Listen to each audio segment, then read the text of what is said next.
Universe, বিশেষ করে আমাদের সৌরজগৎ ভীষণ বিপজ্জনক একটি জায়গা। যখন তখন যা খুশি হয়ে যেতে পারে।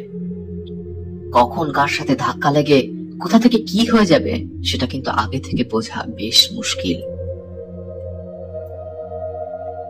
আমাদের গোটা সৌরজগৎ, যার মধ্যে সূর্য, পৃথিবী এবং নানা রকম গ্রহ মোটামুটি একই সময় তৈরি হয়েছিল,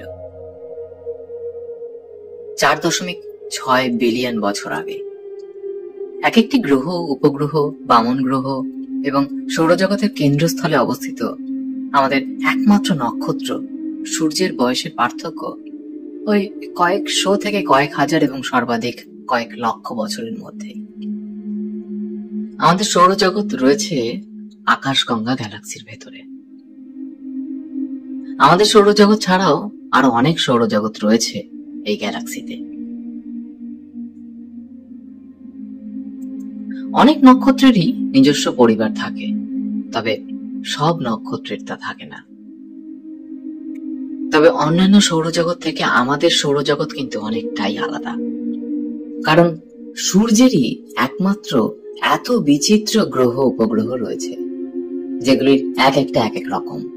মঙ্গল, শনি, বৃহস্পতি, পৃথিবী এগুলি একে অপরের থেকে একেবারেই আলাদা, যা আকাশগঙ্গার অন্য কোনো সৌরজগতের গ্রহদের সাথে একেবারেই মেলে না। অন্যান্য সৌরজগতের যেসব গ্রহরা রয়েছে তারা অনেকটাই অদ্ভুত। কোথাও তরল লোহার বৃষ্টি হয়, কোনো গ্রহ অ্যাসিড দিয়ে তৈরি, আবার হয়তোবা কোনো গ্রহ হিরে জহরত দিয়ে সাজানো। আমাদের সৌরজগৎ আন্তঃনাক্ষত্রিক বাষ্প বা ইন্টারস্টেলার গ্যাস এবং ধূলিকণার মেঘ দিয়ে গঠিত হয়েছিল।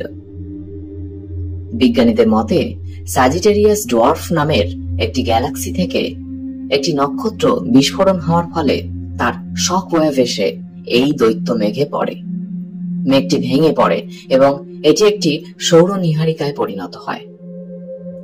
বলে রাখা ভালো, কোন নক্ষত্র বিস্ফোরিত হলে যে গ্যাস এবং মেঘের সৃষ্টি হয় তাকেই নীহারিকা বলে, আর নক্ষত্রের মৃত্যু হয় একটি চরম বিস্ফোরণের ফলে।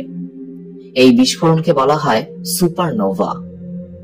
মৃত্যুর কোলে ঢলে পড়ার আগে নক্ষত্রের ঔজ্জ্বল্যতা হঠাৎ ভীষণ বৃদ্ধি পেয়ে তা বিস্ফোরিত হয় এবং অবশেষে স্তিমিত হয়ে আসে।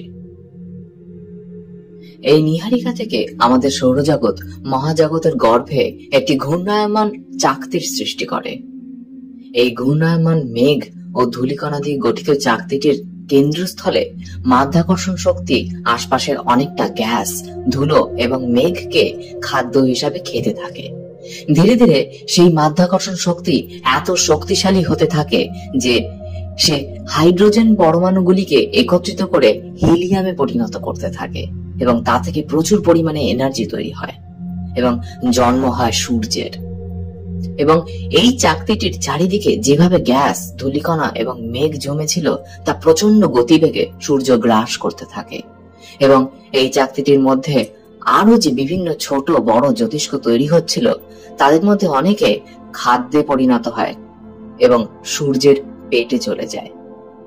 অপেক্ষাকৃত শক্তিশালী এবং বড় আগ্নেয় পিণ্ডগুলি সূর্যের থেকে প্রাণে বাঁচতে দূরে পালায়, যার মধ্যে সবচেয়ে বড় গ্রহে পরিণত হয় বৃহস্পতি। কিছু পরিণত হয় গ্রহে এবং কিছু হয় উপগ্রহে এবং কিছু বামন গ্রহেও পরিণত হয়, আর বাকিরা গ্রহাণু, ধূমকেতু, উল্কা এবং আরো বিভিন্ন পদার্থে পরিণত হয়।